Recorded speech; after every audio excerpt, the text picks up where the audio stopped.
नमस्ते विद्यार्थियों। आज हम कक्षा 7 की जो भूगोल की पाठ्य पुस्तक है जिसका नाम है हमारा पर्यावरण भाग 2 उसका दूसरा पाठ पढ़ेंगे हमारी पृथ्वी के अंदर। तो इसमें आपको सामान्य ये जानकारी दी रही है कि जो हमारी पृथ्वी है उसके अंदर क्या है।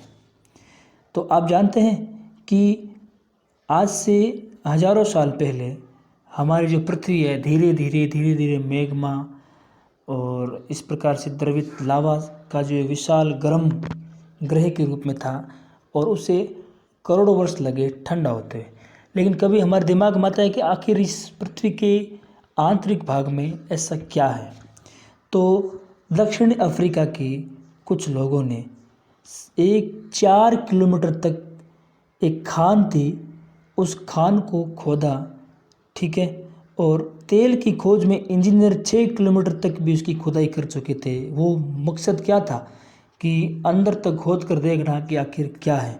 वहीं अगर मान लीजिए किसी व्यक्ति को पृथ्वी के केंद्र तक जाना होता है जो बिल्कुल क्या है असंभव है, तो आपको समुद्र की सतह पे जाके वहाँ पर 6000 किलोमीटर तक की क्या करनी पड़ेगी, खुदाई करनी पड़ेगी, जो क्या है संभव नहीं है। चलो आइए जानते हैं आज इस पार्ट 2 पृथ्वी का आंतरिक भाग।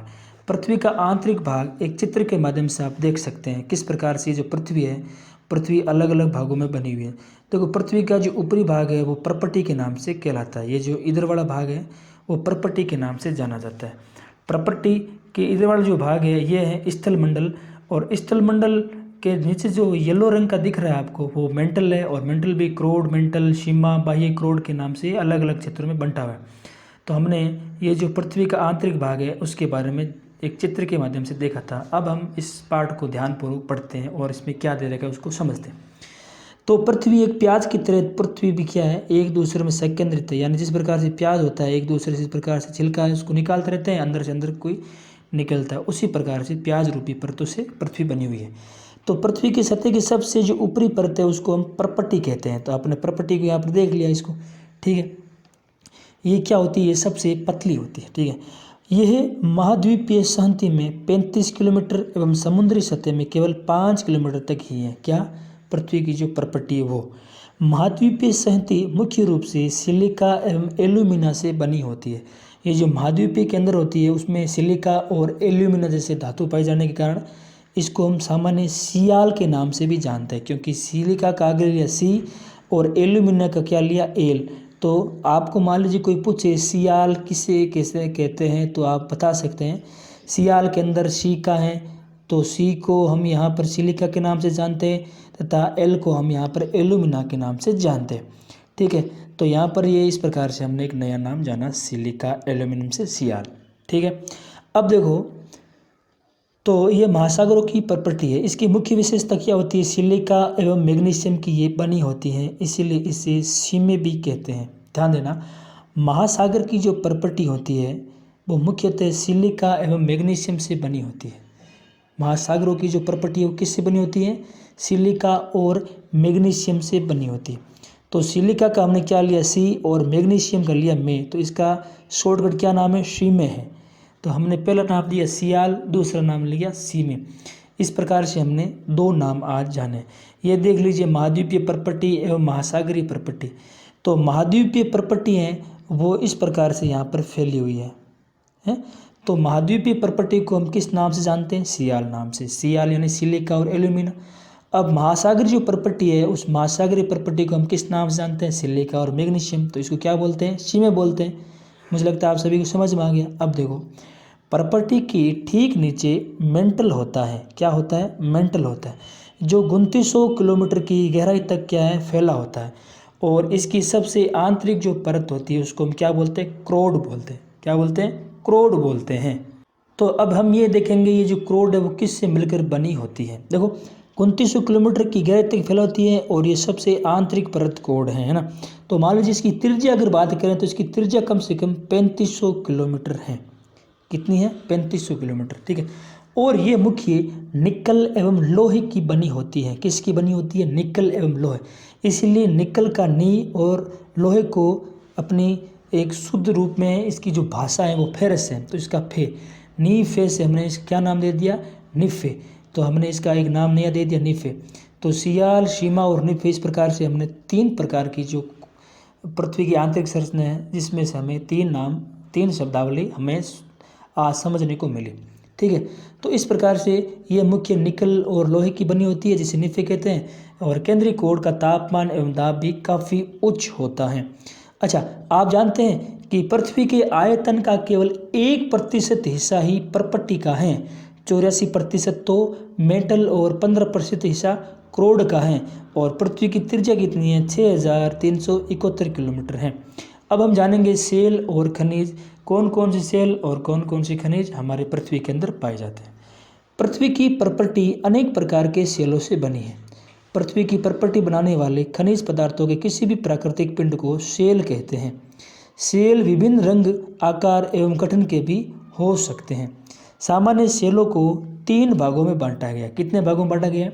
सेलों को हमने 3 भागों में बांटा गया। ठीक है, एक है अपना जो पहला है वो आग्नेय है, दूसरा है वो कायांतरित है, और तीसरा है वो है अवसादी। तो हम इस पाठ के माध्यम जानेंगे उनकी विशेषताओं के बारे में। तो मुख्य रूप से सेल 3 प्रकार के होते हैं। आग्नेय जिसका नाम है इग्नियस, अवसादी जिसका नाम है सेडिमेंट्री, और कायांतरित जिसका नाम है मेटामॉर्फिक। ये 3 प्रकार के सेल हमारे पृथ्वी के अंदर पाए जाते हैं। देखो, अब सबसे पहले जानेंगे कि आग्नेय सेल या जो हैं वो क्या कहलाते हैं, वो किस प्रकार के होते हैं। तो द्रवित मैग्मा ठंडा होकर ठोस हो जाता है, इस प्रकार बने सेल को आग्नेय सेल कहते हैं। इन्हें प्राथमिक सेल भी कहते हैं, और ये आग्नेय सेल भी 2 प्रकार का होता है, अंतर्वेदी सेल एवं बहिर्वेदी सेल। यानी इस प्रकार की मान लीजिए कोई ज्वालामुखी होती है, ठीक है, और ज्वालामुखी जैसे जैसे क्या करती है, यहाँ से जब निकलती है बाहर, तो बाहर निकलने के बाद उसके अंदर से मैग्मा होता है। वो मैग्मा क्या होता है, इस प्रकार से लावा और मैग्मा के रूप से वो बाहर आता है। तो कई बार अगर बाहर आ जाता है तो उसको हम क्या बोलते हैं, बहिर्वेदी सेल, क्योंकि बाहर आने के बाद वो भी सेल बनाता है, चट्टानी मजबूत पत्थरों के रूप में हमें जानते हैं। और अंदर ही अंदर अगर मान लीजिए वो इस प्रकार से रह जाता है तो उसको हम क्या बोलते हैं, अंतर्वेदी सेल के नाम से जानते हैं। ठीक है, अब यहाँ पर समझते हैं कि क्या आप ज्वालामुखी से निकलने वाले लावा की कल्पना कर सकते हैं। वास्तव में आग की तरह लाल द्रवित मैग्मा ही लावा है जो पृथ्वी के आंतरिक भाग से निकलकर सतह पर आता है। जब द्रवित लावा पृथ्वी की सतह पर आता है, ये तेजी से ठंडा होकर ठोस बन जाता है, यानी कठोर हो जाता है। ठीक है, प्रॉपर्टी पर इस प्रकार से बने सेल को बहिर्वेदी आग्नेय सेल कहते हैं, और इसकी संरचना बहुत महीन दानों वाली होती है। और उदाहरण के लिए बेसाल्ट इसका अच्छा एग्जाम्पल है। अपने भारत का जो दक्कन का पठार है, वो दक्कन का पठार बेसाल्ट सेलों से ही बना हुआ है। हमारे लिए परीक्षा का एक अच्छा प्रश्न बन सकता है कि जो बहिर्वेदी आग्नेय सेल है उसका एग्जाम्पल क्या है, तो उसका एग्जाम्पल बेसाल्ट है। हमारे भारत का जो भौतिक विभाग है उसमें दक्कन के पठार किन सेलों से बना हुआ है, तो बेसाल्ट सेलों से बना हुआ है। ठीक है, अगला है द्रवित मैग्मा कभी कभी भूपर्पट्टी के अंदर गहराई में क्या हो जाता है, ठंडा हो जाता है।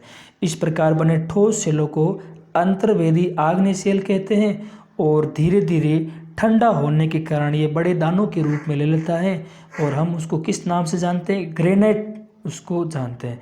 ऐसे ही सेल का एक एग्जाम्पल है, आपने घर के अंदर अदरक, मिर्च मसाले या अन्य काली मिर्च है उसको कूटने के लिए जिन आपने मसालों को कूटने के लिए जिन पत्थरों का उपयोग किया है, तो वो कहीं ना कहीं ग्रेनाइट से ही बने होते हैं, क्योंकि एक प्रकार से मजबूत सेलों के ये होते हैं। ठीक है, कई बार क्या होती है, सेल लुढ़क कर, चटक कर, एक दूसरे से टकरा कर छोटे छोटे टुकड़ों में टूट जाती है।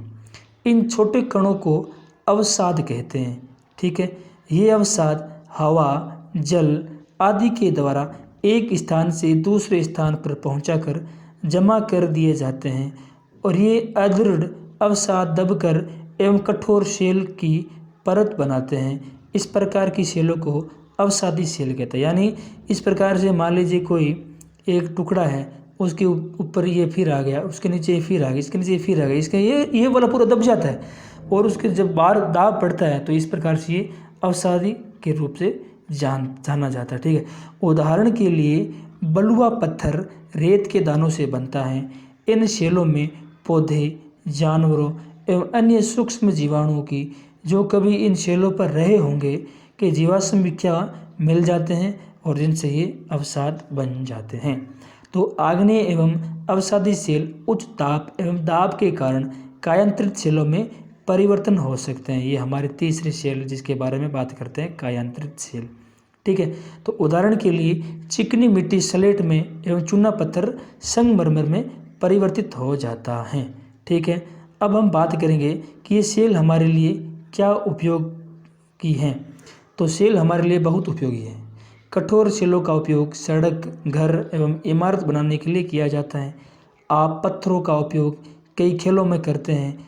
उदाहरण के लिए 7 पत्थर पिट्ठू, चिबिडिडा स्टापू या किटकिट, 5 पत्थर गिट्टी आदि आप अपने दादा दादी, माता पिता, पड़ोसियों आदि से पूछकर अन्य खेलों की जानकारी दीजिए। तो 7 पत्थर मान लीजिए, जिस प्रकार से अगर आपने रखे हैं कभी और 7 पत्थर रख के आपने कभी सतोलिया खेला होगा। एक भैया यहाँ पर खड़ा होता है और वो गेंद को ऐसे फेंकता है, जैसे गेंद यहाँ पर आती है तो पत्थर गिर जाते हैं। तो सामान्य ये पत्थरों से ही कुछ बने हुए हैं। आइए हम कुछ भारत की सुप्रसिद्ध इमारतों की ओर देखते हैं चित्र के माध्यम से और पता करते हैं कि ये किन से बनी हुई है। एक आपको बाईं ओर लाल किला दिखाई दे रहा है और दूसरी ओर आपको ताजमहल दिखाई दे रहा है। बताइए किन सेलों से ये बना हुआ है। तो जो सामान्य हमें लाल किला है वो लाल बलुआ पत्थर से बना हुआ है, वहीं ताजमहल सफ़ेद संगमरमर से बना है। आपको जानकर आश्चर्य होगा कि किन निश्चित दिशाओं में एक प्रकार की सेल चक्रीय तरीके से एक दूसरे में परिवर्तित हो जाते हैं। एक सेल से दूसरे सेल में परिवर्तन होने की इस प्रक्रिया को सेल चक्र कहते हैं। देखिए सेल चक्र किस प्रकार से हैं कि जहाँ पर देखो सबसे पहले आग्नेय सेल है, आग्नेय सेल अवसादी में, अवसाद सेल, फिर अवसाद सेल कायांतरित में, कायांतरित में भी अब मैग्मा होता है और इस प्रकार से एक प्रकार से अवसाद ये सेलों का चक्र चलता है।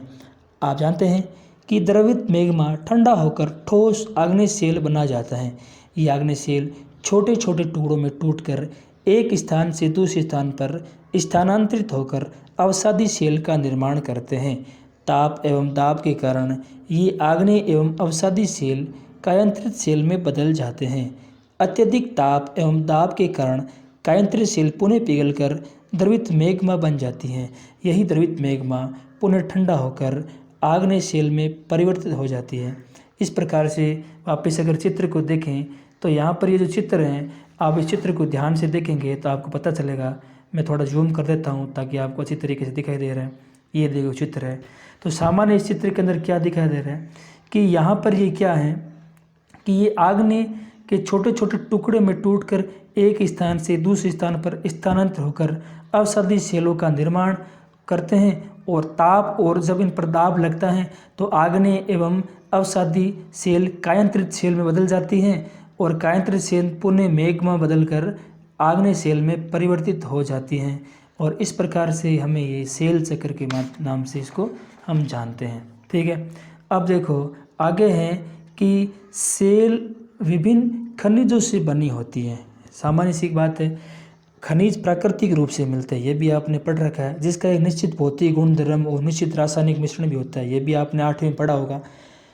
खनिज मानव जाति के लिए बहुत ही इम्पोर्टेंट भी हैं क्योंकि खनिज से हम बहुत कुछ हासिल करते हैं। जैसे कि मान लीजिए कुछ का उपयोग होता है वो हम बिजली के लिए करते हैं, कुछ का ईंधन के लिए करते हैं, कुछ का हम अपने घर में जो सामान्य दैनिक दिनचर्या में काम आने वाली वस्तु होती है उनमें करते हैं। तो जैसे कोयला है, प्राकृतिक गैस है, पेट्रोलियम है, इनका उपयोग हम उद्योगों में करते हैं। औषधि उर्वरक में होता है जैसे लोहा, एल्यूमिनियम, सोना, यूरेनियम आदि। इस प्रकार से जो ये सारी जानकारी हम किसी न किसी रूप में इसका उपयोग करते हैं। तो ये हमने आज जो पाठ पढ़ा है उस पाठ को अब प्रश्न उत्तर हैं वो आपको नीचे आपको मिल जाएंगे PDF में। बस इस पाठ को आप कर लेना। सिंपल सा पाठ है और अच्छा पाठ है। धन्यवाद।